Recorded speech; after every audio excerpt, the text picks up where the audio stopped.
Hi everyone, magandang oras, magandang araw, good morning.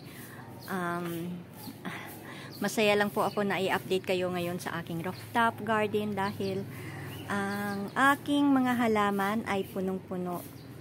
What I mean is, ang aking rooftop ngayon ay medyo puno ng mga halaman at yung aking mga halaman na tinanim noon ay naglakihan na. So, saan ba tayo mag-start? Okay, siguro dito muna sa unahan. Kung makikita po ninyo, yung kinikwento ko sa inyo dati na ang aking halaman dito, ang kangkong dito dati ay puno yan hanggang doon sa dulo.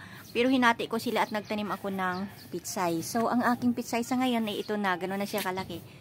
Diba dati nung pinakita ko sa inyo sa una kong video ay maliit pa lang yung bagong tanim. Ngayon malaki na oh. Alam niyo, kinuhaan ko na yan ng aking kahapon, gulay. Ginulayan ko na siya kahapon.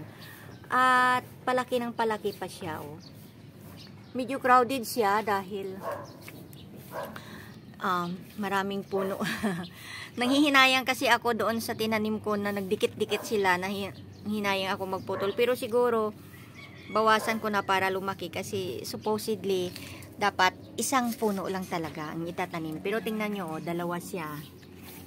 Yun, isa doon, tatlo. Ayan, oh. Kaya bawasan ko na yan para lumaki. Ito kasi medyo isa lang siya. O, dalawa rin pala ito. Pero hindi siya crowded.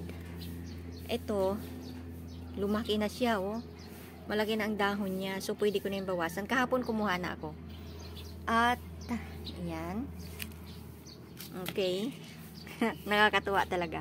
Grabe. Oh, tapos, ito yung kangkong ko. Kahapon ginulayan ko ito, hinalo ko sa sinigang eh. Ayan.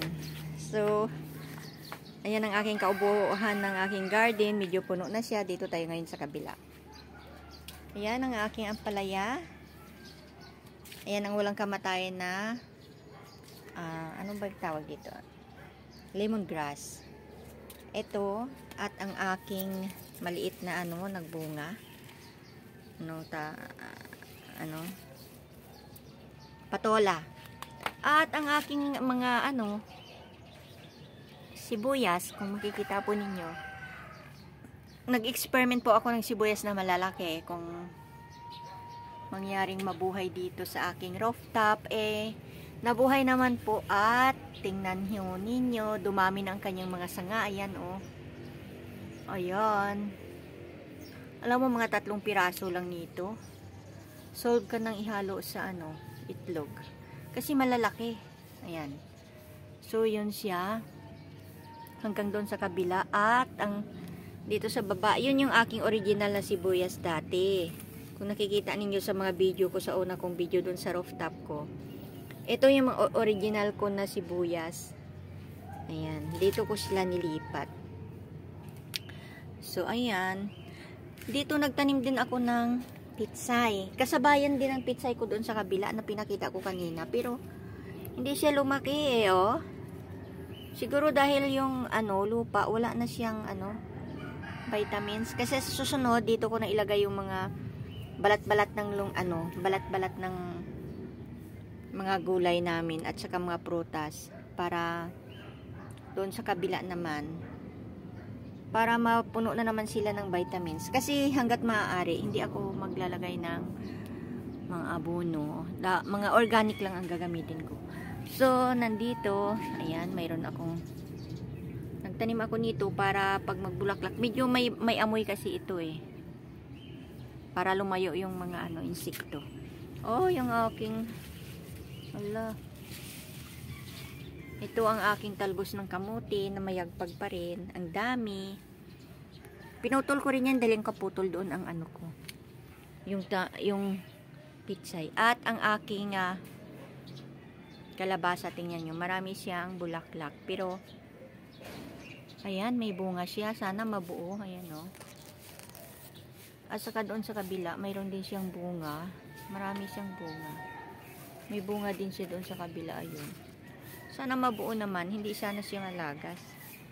Anyway, itong yung isa oh. Malaki na rin. Malaki na siya oh. Sana hindi yan malagas. Huwag akong paasahin. Umaasa kasi ako eh. Nalalaglag kasi. Ayan oh. Okay. So, ito yung kaputol ng aking. Ayan, may guyabano ako. Ito, pitsay. Ay, hindi pala ito pitsay, mustasa.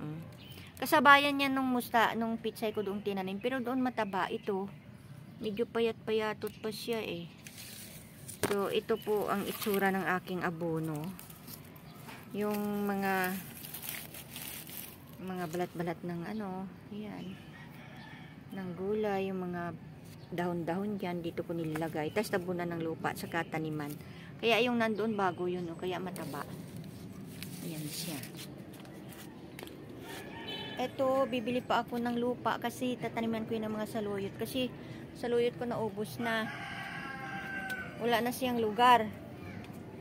Dahil napuno na ng lahat ng mga halaman. Ito, may bago ako ditong tubo na ano,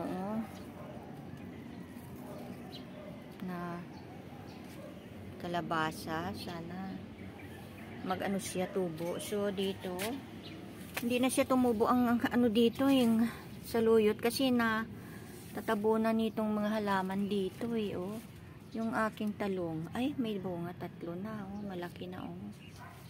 Malalaki na, oh. Ayan, ayan. Kumapal. Dati maliit. Akala ko mamamatay ito. Pinabayaan ko lang. Lumaki siya. Dahil yung space niya, eh, kinain na niya pati, oh. Kaya hindi na tumubo tuloy yung mga saluyot dito. Pero okay lang, oh. Pwede ko na tong yung malaking ito. Pag magsabay laki itong 3 ito, pwede ko na tong iturta. Ayan ang aking gabi, lumiit. Dati, di ba makita niyo yung gabi ko? Ang laki-laki. Kaya malumiit ang gabi ko eh, oh.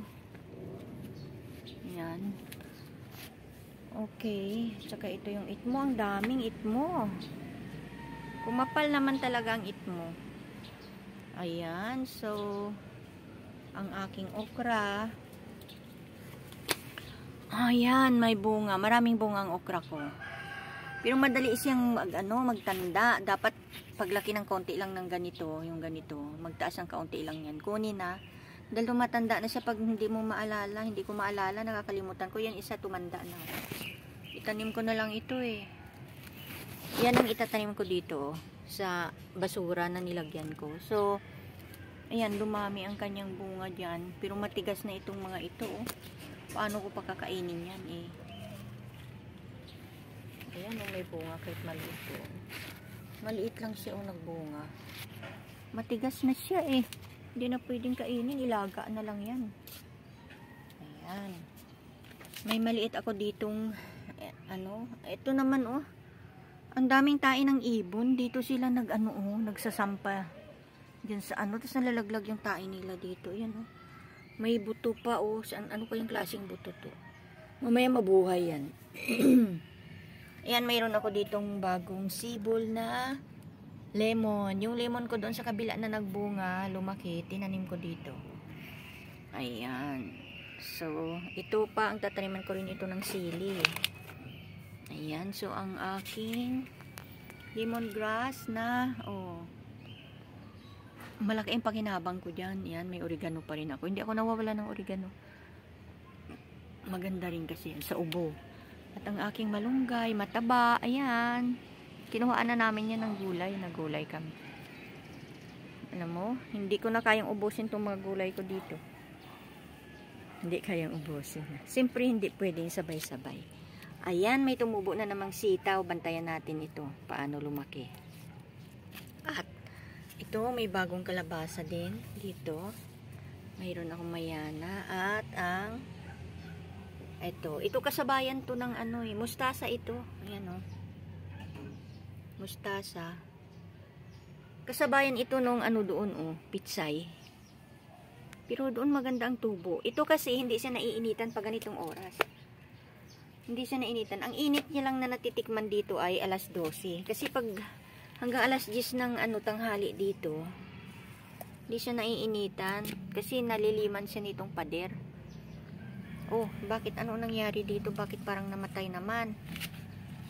Naku, yung aking Rosel halaman ko. Namatay naman. Yan oh, namatay ang dahon. Pero may nabuhay. Ayan sila. So, ito. At ang aking, ayan, kalamansi, ayan, may bunga na. Dami yung kalamansi ko, bumunga na, oh. Matagal na itong kalamansi ko, eh. May tuturing ko na yung senior citizen. Na malaki ng puno niya, oh. Ayan. At mayroon ako ulit dito na pangtaboy ng mga insekto. Itong halaman na ito medyo may amoy kasi. At ang aking, may lemon ako ditong maliit. Ayan, oh, mababa lang siya. Ganito lang siya kataas, oh. Tapos, ayan, may bunga siya. Maliit. Bantayan natin yan. At ito yung aking original na lemon. Ayan, oh. Nagbunga. Yung tatlo pa siyang bunga. Ayan yung, di ba dati may dalawang malaki kinuha ko na ito. Medyo kasi hindi ko alam kung ano nangyari sa kanya. Para siyang mamamatay. Hindi natuloy yung malalaki yung mga bunga niya, o hindi na lumaki, oh. I don't know anong nangyari sa kanya. Ito pa siya, oh. At ang aking sili matanda na. Nakailang ano na ito. Ayan, oh. Kung sa tao nagminopause na siya tapos nabuhay ulit. Nagdami na naman ang bunga. Ayan, oh. Ayan, oh. May mga bunga na naman siya, oh. Daming bulaklak. Ayan, oh. Dami. Ayan, oh. Dami-daming bulaklak. Ayan. Ayan. Ang dami. Dami na naman yung bunga. Ayan, oh. Ayan ay ano, red bell pepper. So, ito ngayon ang aking garden. Ako tuwang-tuwa na ipakita sa inyo dahil punong-puno na siya ng halaman. Hindi kagaya ng dati. So, in-update ko lang po kayo sa aking rooftop garden. Ayan. Sana subaybayan po ninyo ang sunod kong video para malaman natin kung ano na naman ang development dito. Tuloy-tuloy ko na po ito. Magtanim na ako palagi kasi nakakatuwa. Dati kasi bungi-bungi yung garden ko, eh. Ngayon punong-puno siya ng halaman, oh. So hanggang dito na lamang po. Maraming salamat. Sa sunod ulit. Bye-bye.